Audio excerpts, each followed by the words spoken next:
Olá, começa agora o JR Entrevista. O nosso convidado é o senador Nelsinho Trade, do PSD de Mato Grosso do Sul. O senador é presidente da Comissão Mista de Controle das Atividades de Inteligência no Congresso. E ele também é presidente da Comissão de Relações Exteriores e fez parte da missão humanitária enviada ao Líbano depois da explosão no porto de Beirute. Senador, muito obrigado pela presença do senhor aqui com a gente. O senhor acaba de voltar do Líbano. O que o senhor viu por lá? Qual que é a situação? Meus cumprimentos ao Yuri, ao Guilherme Portanova. Dizer da nossa satisfação em poder estar aqui. Parabenizar por esse programa que leva boa informação de maneira séria, de maneira ética. Realmente nós estivemos no Líbano, na capital, chamada Beirute, e o que me marcou mais do que qualquer outra situação foi a emoção que as autoridades libanesas receberam a nós brasileiros. Mais importante do que qualquer tonelada de remédio, ou de alimentos, ou de qualquer outra coisa que possa ter ido, como foi o gesto de solidariedade que a gente demonstrou para com o povo libanês. Isso, a gente, logo que desceu do avião, já tinha as autoridades libanesas para esperar a gente, ali na pista mesmo, todos emocionados, e vocês não têm noção do carinho que o povo libanês tem para com o Brasil. É impressionante isso. E isso me deixou, assim, profundamente marcado. Bom, de forma geral, o primeiro impacto que o senhor demonstra é aquele de um povo que está precisando de mais de ajuda, precisando de solidariedade, precisando que as outras nações estendam a mão, de fato, e não fiquem só na questão das imagens do noticiário. O que o senhor conseguiu observar e o que se trocou de informação, se descobriu a respeito do fato em si, depois que vocês tiveram essa recepção e começaram a tratar com as autoridades libanesas? Bom, a gente fez várias agendas importantes. Lá é um país que tem muita divisão, não só política, partidária, ideológica, como também religiosa. E praticamente todos esses foram atingidos por nós nas agendas que a gente fez.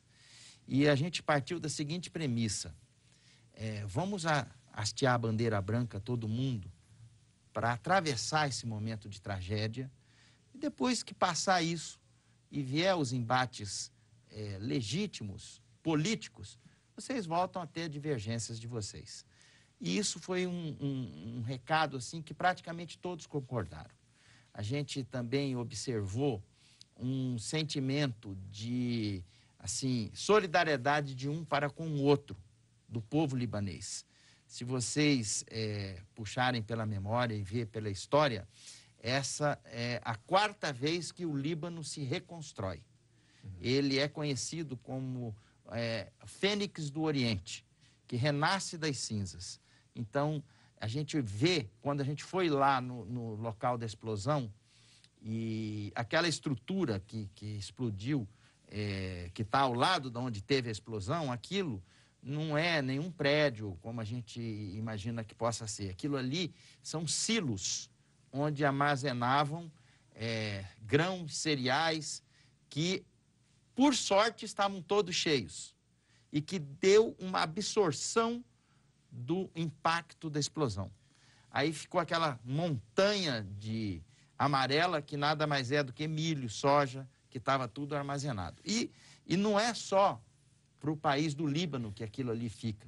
Todos os países vizinhos que utilizam ou utilizavam daquele porto também tinham determinadas estruturas, determinados grãos que ali eram de cada país. Então tinha da Turquia, tinha da Síria, tinha da Jordânia, tinha da Arábia Saudita. Ou seja, e aquela era uma região que o libanês tinha muito orgulho. Se você vê alguma foto do antes, você vê como que aquilo era bonito. E é uma série de restaurantes, de barzinho, porque aquilo era à beira-mar, né? Prédios luxuosos, prédios que a gente vê que era de gente com posse. Rapaz, acabou com tudo, destruiu tudo, não tem um prédio com vidro. E teve um determinado momento que a gente passou a noite lá e eu observei que não tinha energia também. Então afetou E a gente foi dali uns 7 dias do acontecido. Afetou até a questão da energia em volta do bairro todo. Uma semana depois, né? Uma Estava semana sem depois. energia. E o senhor conseguiu avaliar a extensão da destruição pela capital libanesa? Porque o raio, né, de destruição foi de 10 quilômetros. O senhor avançou ali pela capital? Como é que está a situação? Impressionante. Impressionante. Você tocou num ponto que também chamou a atenção. Eu sou muito detalhista. Eu me lembro que a gente passou pelo porto, viu o que estava para ver, aí seguimos para ir para onde a gente estava hospedado para ir para a próxima agenda. Eu me lembro que o carro andou, já tinha andado aí uns 20 minutos, e quando você olha para um lado e vê o outro, tudo quebrado de novo. Então, para você ver a extensão até onde foi. Carro arrebentado nas esquinas, aos montes você vê. Dá dó, carro novo, carro de marca boa, tudo estragado, com vidro quebrado. Uma coisa assim, realmente, é um cenário pós-guerra. Essa é a verdade. O Brasil deve enviar algum outro tipo de ajuda? Como é que está essa articulação no seu retorno? Como é que foi tratada a missão brasileira na volta? Bom, assim que... porque isso, o presidente que liderou a missão, o ex-presidente Michel Temer, ele deu uma entrevista para 37 países, através de um canal lá. E isso saiu em tudo que é rede. E tem lá, enviado pela Prefeitura do Rio de Janeiro, uma ajuda relacionada à saúde, com 6 médicos, equipe de saúde. E eles foram ao nosso encontro, até para dizer como é que estava o trabalho, aquela coisa toda.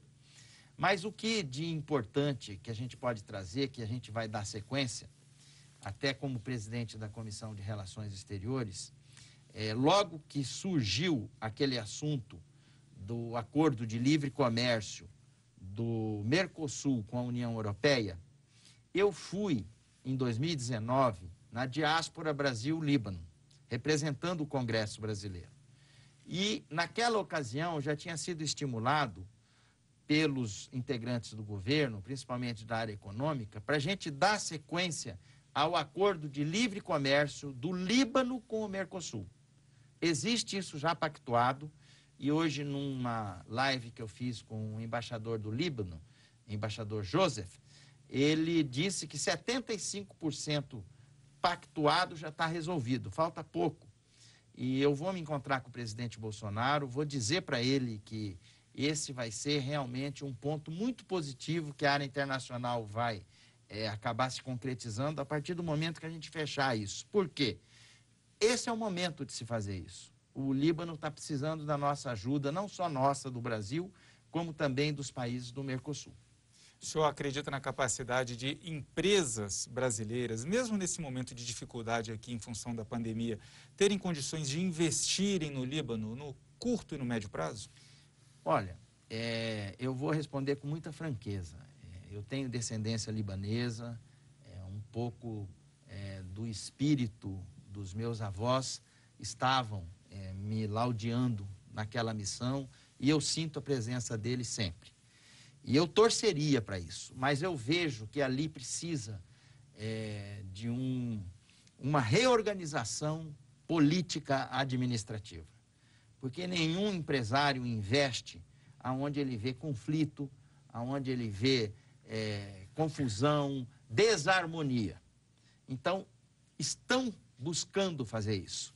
A gente observa que há uma extrema boa vontade no sentido de harmonizar aquilo tudo para poder ser, como sempre foi, aquela Beirute próspera, muitas vezes confundida com Paris. Para vocês terem uma ideia, tem ruas lá que eles falam, vamos lá naquele bairro que é muito parecido com Paris. Tamanha reorganização que foi feita. E aproveitar o ponto estratégico, geográfico que o Líbano tem, justamente para poder dar vazão a investimentos empresariais futuros. Bom, só lembrando aqui, antes da gente continuar a entrevista, que você pode assistir ao JR Entrevista na Record News, às 10h30 da noite, também no portal R7, no Play Plus, no Jornal da Record, no JR 24 horas, à 00:30 e também nas nossas redes sociais. Bom, vamos falar do relatório que deve sair da comissão mista que investiga as atividades de inteligência. Esse relatório tem toda uma questão em torno desse assunto polêmico que é a situação dos servidores que foram identificados como antifascistas. Qual a avaliação que o senhor faz das reuniões que já foram feitas, do trabalho que está em andamento ainda? Eu digo a você, eu penso que após a reunião que a gente teve dessa comissão, para o telespectador entender, essa é uma comissão mista, formada por deputados federais e por senadores. Então, ela atua em conjunto. E a gente é o presidente dessa comissão.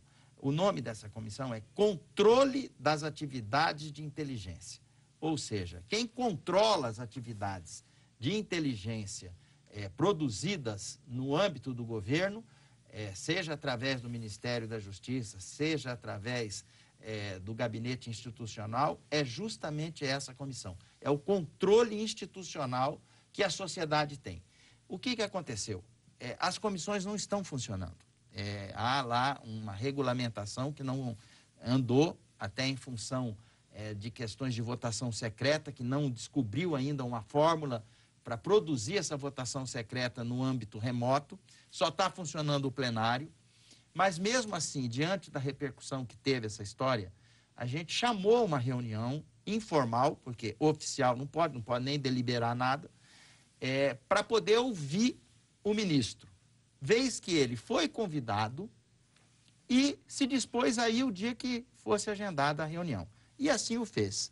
Ficou lá por 3 horas e 40 minutos, com a presença de 100% dos integrantes. Nunca houve isso na história do funcionamento dessa comissão, de estar 100% presente, e respondeu a todas as perguntas com a maior tranquilidade, e isso gerou um ambiente, assim, vamos dizer, de sensatez.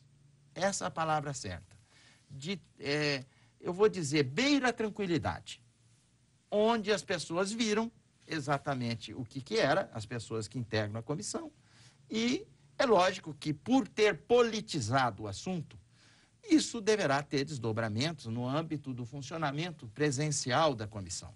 Vão querer fazer requerimento para chamar de volta, fazer outros questionamentos e por aí vai. Isso é do ambiente do jogo político. Senador, por exemplo, a oposição gostaria de que o ministro André Mendonça, ministro da Justiça, fosse ouvido em público, que ele pudesse falar, por exemplo, no plenário do Senado, porque foi um encontro sigiloso, tudo o que se falou ali não foi divulgado, não é? E não pode ser, porque envolve a questão da soberania nacional. Amanhã ou depois acontece algum problema e vão ver onde é que falhou e pode imputar isso a qualquer, vamos dizer, descuido de uma atuação dessa comissão, o que não ocorreu.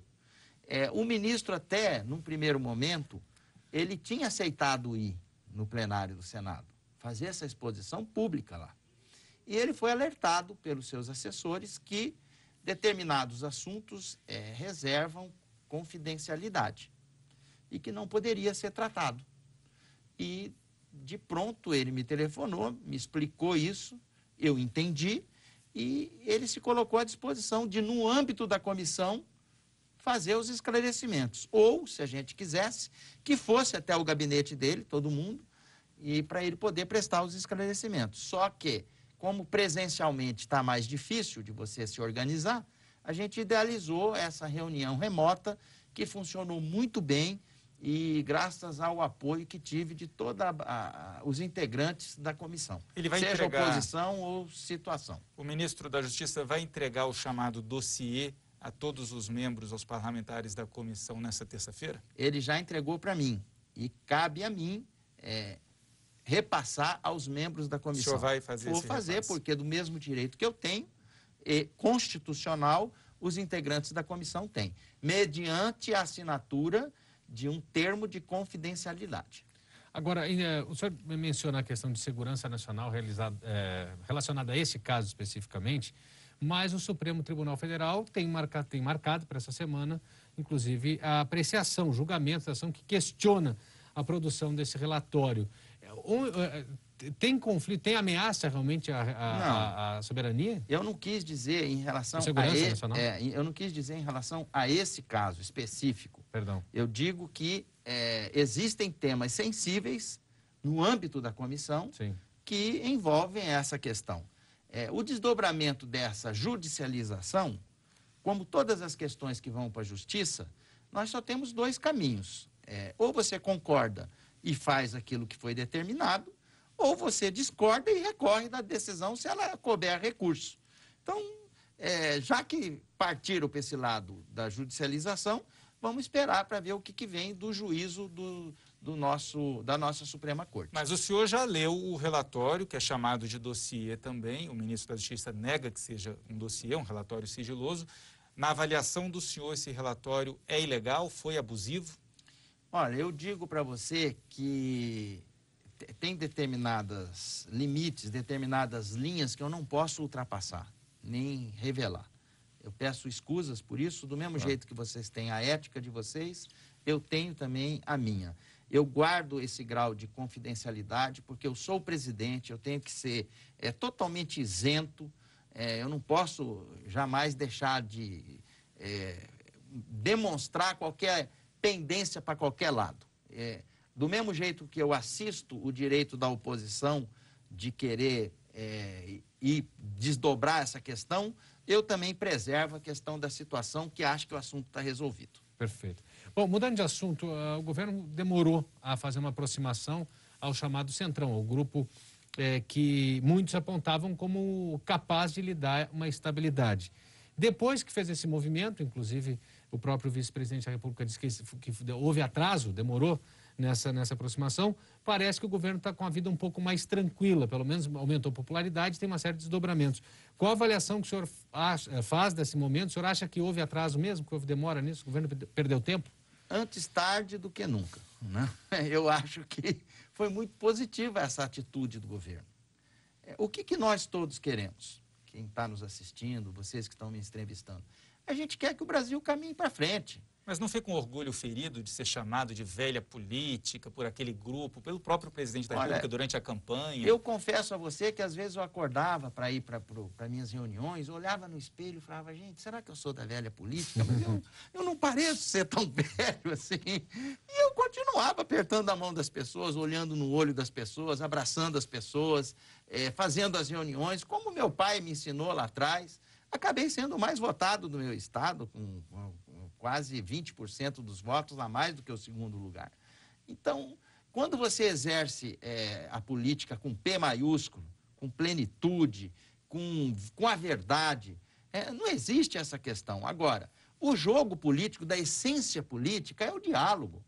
Você não esgota uma divergência, uma contradita, sem dialogar com a pessoa. Como é que você vai fazer isso? Então, eu acho que demorou, veio numa boa hora e o resultado está aí. Não tem toma lá da cá, não existe nenhuma outra situação imoral nesse sentido, a não ser exercer a política com plenitude, que é o que o presidente está fazendo. Obrigado, senador. O JR Entrevista vai para o intervalo e na volta muito mais assuntos, inclusive a CPI das fake news. Não saia daí. O JR Entrevista está de volta e com a gente o senador Nelsinho Trade, do PSD de Mato Grosso do Sul. Vamos falar de Covid-19. Acho que foi a primeira entrevista que nós fizemos no JR Entrevista, pelo menos que eu participei, que a gente não falou de Covid no bloco inteiro, no primeiro bloco inteiro, que é o maior do programa. O senhor foi o primeiro parlamentar, o primeiro caso em Brasília. Segundo caso em Brasília. Primeiro parlamentar da Covid-19 aqui. De lá para cá, os números aceleraram, aumentaram muito. Qual a avaliação que o senhor faz do que se tem feito em termos de combate à pandemia? Bom, para o telespectador saber, eu sou médico, né? E tenho aí, além de ter sido contaminado, de ter atravessado toda essa seara, eu digo a você o seguinte, essa é uma doença nova que, infelizmente, nós ainda estamos aprendendo com ela. A verdade é que ninguém sabe muita coisa de como fazer a abordagem, de como atuar na etapa inicial, na média, na final da doença. As experiências estão acontecendo. Eu mesmo doei o meu plasma já 2 vezes, que está servindo para experiências de tratamento nos doentes graves. Eu percebi, logo que eu internei, que essa abordagem precoce, ela deveria ter sido uma tônica mais frequente no início, quando ela veio aqui para o nosso país, porque ela pode não curar o paciente, mas ela evita que ele vá para a UTI, que venha a ser entubado e venha a falecer. Então, são coisas que no decorrer do caminho a gente foi aprendendo. Não só com os pitacos que a Organização Mundial da Saúde costuma dar, como também com a experiência de outros países que pegaram essa pandemia antes da gente. Mas hoje, agora, nesse momento, eu tive já o primeiro sinal que isso está passando, que isso está se acabando. Tanto é que não foi matéria de primeiro bloco, nós não ficamos aqui o tempo todo falando sobre isso. É sinal que isso já está ficando de lado e, graças a Deus, nosso país está vencendo isso aí. Senador, mas pode ser também que, infelizmente, estamos nos acostumando a um nível muito alto também de mortes por dia. São cerca de 1.000 por dia, mais de 100 mil mortes. Na avaliação do senhor, onde que o Brasil errou? Exatamente na comparação com outros países. Poderíamos ter menos mortos hoje? O que eu digo a você é o seguinte, eu fui estudar o que deu certo nos países em que se combateu essa pandemia e ela, pelo menos, deu uma diminuída e uma estabilizada. Por exemplo, Japão. A disciplina do povo japonês é muito forte. A autoridade lá fala, você não pode passar disso aqui. Ninguém passa. Então, o que a gente observa é que, por ser um inimigo oculto, e por ter o brasileiro aquela questão de que a doença em mim não pega. Eu tomo isso, eu faço ginástica, eu faço não sei o quê, eu tenho resistência, em mim ela não vai pegar. Lê do engano. Essa é uma doença traiçoeira, ela acomete quem é forte, quem é fraco, às vezes ela preserva quem está debilitado e mata aquele que é fortão, que a gente olha e fala, mas como que esse cara foi morrer? Eu mesmo, quando fiquei internado, eu olhava para o meu médico e falava, não tem um remédio para você fazer assim, pelo menos para mim, psicologicamente achar que eu estou sendo tratado? Não, não tem. Então, para você ver como que a coisa realmente, quem não acredita em Deus, basta olhar para o seu corpo humano e ver que o seu corpo humano é o próprio trabalho de um ser perfeito. Próprio Deus, porque quem resolve esse problema é o seu sistema imunológico, que combate e que vence a doença. Está aí tudo que é cientista do mundo todo debruçado com bilhões de dólares em sua volta para tentar descobrir a vacina. E quem vacina é o seu sistema imunológico, é o seu corpo humano. Bom, e o senhor esteve na UTI, inclusive, e agora como é que está o cuidado depois de sair? Porque começam a pipocar casos aí, estudos sobre uma possível uma possibilidade de nova infecção. E sequelas também, exato. Né? Eu tive, na complicação tardia, uma crise de labirintite muito forte, por 2 vezes, que é onde o vírus entra no sistema nervoso central. Eu fui muito bem tratado e eu queria aqui, se vocês permitirem, agradecer ao pessoal do Hospital Sírio-Libanês de Brasília, em especial o meu médico, o Dr. Alexandre Cunha, que logo naquele início era aquela novidade toda, o pessoal entrava todo paramentado para poder fazer o manejo em cima da minha pessoa. Parecia aqueles que iam numa colmeia de abelha, sabe? Sim. Astronauta, todo mundo com medo. Mas a gente entende que isso é assim mesmo e, graças a Deus, a gente conseguiu atravessar. Aproveitando e lembrando que o senhor é o presidente da Comissão Mista de Relações Exteriores, como que o senhor está vendo a crise em Angola, no relacionamento ali das autoridades angolanas com os religiosos brasileiros? Eu vejo com muita preocupação, porque, como eu disse anteriormente no bloco sobre a política, você não chega num entendimento sem diálogo. O que o país pode fazer para tentar solucionar essa crise? Nós estamos tentando promover que as partes sentem para poder se entender, se dialogar. Isso foi tabulado com o embaixador de Angola aqui no Brasil, ele concordou com esse encaminhamento, foi feito contato com a deputada lá, que é uma advogada muito conceituada da Assembleia deles lá, porque lá é unicameral, que é também presidente da Comissão de Relações Exteriores, e foi feito o encaminhamento de 2 integrantes do lado brasileiro com 2 integrantes do lado angolano, para que eles pudessem sentar e se entender para a gente vencer essa etapa e, através do diálogo, da pacificação, que isso pudesse ser exaurido. Da parte brasileira, isso foi concordado, mas chegou num determinado momento que a gente perdeu o contato com eles. eles não estão mais respondendo às nossas chamadas, e a gente vê isso com uma certa preocupação, porque a questão judicial lá, que foi estabelecida, tem que dar o direito amplo do direito de defesa, isso em qualquer lugar do mundo. Então, o que a gente está observando é que as coisas estão sendo atropeladas, avançando sempre para um lado só, em detrimento à questão que o Estado democrático de direito preserva, que é a liberdade de expressão, a liberdade religiosa. Bom, antes do final do bloco, eu gostaria de tratar com o senhor sobre fake news. O senhor faz parte da CPI das fake news e, se não estou enganado, sentiu na pele o efeito que uma produção de notícia desse tipo pode causar. O senhor não foi envolvido indevidamente na questão de auxílio emergencial, recebimento? É verdade.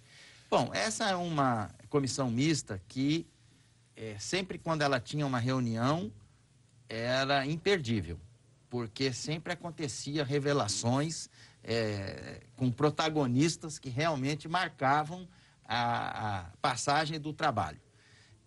O fato é que esse é um assunto que precisa ser regulamentado. Isso não vai tirar a liberdade de expressão de ninguém. Quem usa a internet, quem usa a rede social para se comunicar, para fazer o bem, para falar com A, B ou C, não precisa se preocupar com nada. Quem tem que se preocupar, e de forma correta nós estamos fazendo isso, é aquele que utiliza isso aqui para fazer crime, para fazer difamação, para acabar com a reputação desse ou daquele, de uma empresa. Ou seja, muitas vezes isso aqui acaba sendo um escudo de covardia, onde a pessoa se esconde atrás disso, porque sabe que não vai ser atingida, para poder desmoralizar esse ou aquele. O senhor conseguiu identificar os autores da fake news que ligaram o nome do senhor à fraude no auxílio emergencial? Não, não consegui, mas a sorte é que a gente tem uma reputação, tem um trabalho que responde por nós. E a CPI vai tentar trabalhar nesse sentido, vai trabalhar. de responsabilizar eu busquei essas os meus pessoas. direitos, eu fui até a justiça para poder fazer, mas com essa normatização que a gente votou no Senado e que vai ser revisado na Câmara dos Deputados, eu tenho a certeza que nós vamos passar essa história limpa. Perfeito. Bom, a gente vai fazer mais uma pausa aqui no próximo bloco, como está o projeto da Rota, que parte de Mato Grosso do Sul e vai ligar o Brasil ao Oceano Pacífico. A gente já volta. Estamos de volta com o JR Entrevista. E o nosso convidado de hoje é o senador Nelsinho Trade, do PSD do Mato Grosso do Sul. Senador, como é que fica o sonho do Brasil ter uma ligação, uma saída para o Oceano Pacífico? Está chegando mais próximo? Conta pra gente. Está sim. Eu fico muito feliz porque esse é um projeto que eu foquei, até porque vai mudar praticamente o perfil socioeconômico do meu estado, porque ela passa cortando o Mato Grosso do Sul. Nós temos uma cidade lá, divisa com o Paraguai, de nome Porto Murtinho, que tem o Rio Paraguai e o que separa de Carmelo Peralta, que é uma ilha do Paraguai. Então, a Itaipu Binacional já autorizou a realização da licitação para fazer essa ponte que liga Porto Murtinho a Carmelo Peralta e liga o Brasil ao Paraguai. O que vai acontecer? Essa rota, as estradas brasileiras estão prontas já para poder trafegar os caminhões de grande porte, para poder atingir essa ponte. Chegando no Paraguai, já tem 100 quilômetros já feitos, está faltando mais 54. Vai passar pela Argentina, da Argentina ela entra no Chile até o porto de Antofagasta ou Iquique. Isso nós vamos ver depois, mais para frente, o que é mais vantajoso. Ela diminui em 8.000 quilômetros marítimos, ela diminui em 14 dias de viagem e ela barateia de 40% a 60% do frete. Ou seja, é um excelente negócio para o Brasil. E o continente asiático, que já soube dessa situação, já fizemos reuniões, seminários no nosso estado com 9 embaixadores do continente do leste asiático, e eles ficaram impressionados com a logística que vai estar à disposição, se Deus quiser, até 2023. Bom, e faz uma ligação, permite uma ligação, por exemplo, do Porto de Santos até o Porto de Antofagasta. Daí o nome, bioceânico. Bioceânico, Atlântico e Pacífico. Mas utiliza um modal rodoviário. Não é possível combinar o ferroviário para dar mais possibilidade de carga? Sim, nós temos aí, inclusive, dentro dessa seara de discussão, o projeto defendido pelo deputado federal Ricardo Barros, do Paraná, que está focado nessa questão ferroviária e eu no rodoviário. Eu acho que, e a tendência nossa é essa, a hora que a gente se unir, o Brasil vai sair ganhando com isso. E qual é a produção que se pode ser beneficiada? A gente está pensando muito em soja, mas nós teríamos, além de um escoamento de produção para a economia, de exportação, outras atividades. Sim. A indústria cultural, a indústria do turismo, tudo isso pode ser incentivado também? Pois é, só para você ter uma ideia, lá no meu estado, já um grupo de empresários se reuniu e foi conhecer a rota. Fizeram uma parceria com uma concessionária de veículos que cedeu as caminhonetes para demonstrar a força dela de poder atravessar aquilo tudo. Acabou fazendo uma propaganda positiva para eles também. E eles foram e identificaram diversos pontos turísticos que vai ficar à disposição do povo brasileiro para poder ir com o seu carro depois que isso tudo estiver pronto. Eu fui fazer uma palestra uma vez numa universidade e um aluno perguntou, mas vem cá, vocês estão já olhando o lado econômico com a questão dos grãos, o lado turístico com a exploração turística, por que vocês não pensam no lado de intercâmbio cultural das universidades desses países? Isso foi levado já, nós fizemos algumas reuniões na Embaixada do Chile, o embaixador do Chile no Brasil é um entusiasta dessa questão e com certeza também vai ter muitos frutos positivos dessa área. Bom, temos previsão de o que depende para essa obra ser concluída? Eu digo a você que até 2023 isso já vai estar pronto. Perfeito. Pelo andar da carruagem que a gente vê.